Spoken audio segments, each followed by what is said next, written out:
के बीच बढ़ते तनाव में चीन के विदेश मंत्री वांग यी ने भारत को लेकर अब बड़ा बयान दिया है। चीन के विदेश मंत्री ने रविवार को कहा कि भारत और चीन को एक दूसरे को प्रतिद्वंदी नहीं बल्कि साझेदार के रूप में देखना चाहिए। साथ ही कहा कि दोनों देशों को एक दूसरे के खतरे के बजाय अवसर के रूप में समझने की जरूरत है।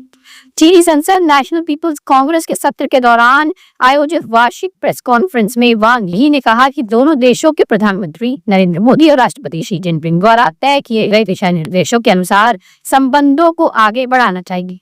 चीनी विदेश मंत्री ने यह भी कहा कि दोनों देशों को ब्रिक्स शिखर सम्मेलन के आयोजन में एक दूसरे का समर्थन करना चाहिए।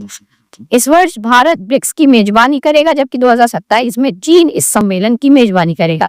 वांग यी ने बताया कि पिछले साल तियानजिन में मोदी और शी जिनपिंग की मुलाकात सकारात्मक रही थी। साथ ही कहा कि 2024 में रूस के कजान में हुई बैठक से दोनों देशों के रिश्तों में नई शुरुआत हुई है, जिसके बाद तियानजिन में हुई बातचीत ने संबंधों को और बेहतर बनाने में मदद की है। साथ ही कहा कि हाल ही के समय में दोनों देशों के बीच राजनयिक संवाद, व्यापार और लोगों के बीच संपर्क में तेजी आई है। द्विपक्षीय व्यापार में नया रिकॉर्ड बना है और इससे दोनों देशों के लोगों को प्रत्यक्ष रूप से लाभ मिला है।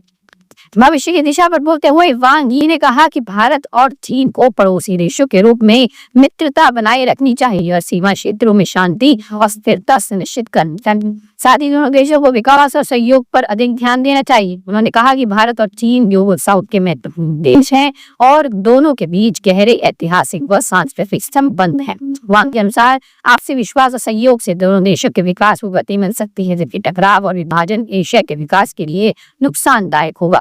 गौरतलब है कि पूर्वी लद्दाख में सैन्य तनाव के कारण भारत चीन संबंध लगातार 5 वर्षों तक ठंडे पड़े रहे थे। हालांकि 2024 में कजान में पीएम मोदी और शी जिनपिंग की मुलाकात के बाद संबंधों को सामान्य करने की प्रक्रिया भी शुरू हुई, जिसके बाद दोनों देशों ने वीजा और उड़ान सेवाओं को फिर से शुरू करने पर कई कदम उठाए, जिससे संबंधों में धीरे धीरे सुधार देखने को मिला है। आपको बता दें, चीन के विदेश मंत्री वांग यी का ये बयान भी ऐसे समय पर आया है जब पश्चिम एशिया में तनाव बढ़ रहा है। आपको बता दें, इजराइल अमेरिका की तरफ से ईरान पर हमले बोले जाने के बाद से ही पश्चिम एशिया में स्थिति नाजुक बनी हुई है। इजराइल और अमेरिका के ईरान पर हमले के बाद तेहरान की तरफ से भी पलटवार किया गया है। ईरान ने इजराइल के साथ साथ पश्चिम एशिया में उन सभी देशों को निशाना बनाया जहां अमेरिकी सैन्य ठिकाने मौजूद थे।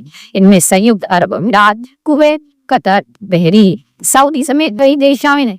इस पूरे घटनाक्रम में 4 मार्च को एक बड़ा मोड़ तब आया जब अमेरिकी सबमरीन ने हिंद महासागर में ईरान के युद्धपोत पर टॉर्पीडो से हमला कर दिया और उसे डुबो दिया। इस घटना के चलते संघर्ष का दायरा दक्षिण एशिया तक पहुंच गया, जो कि आमतौर पर पश्चिम एशिया में हुए पिछले सभी संघर्षों से अछूता रहा है।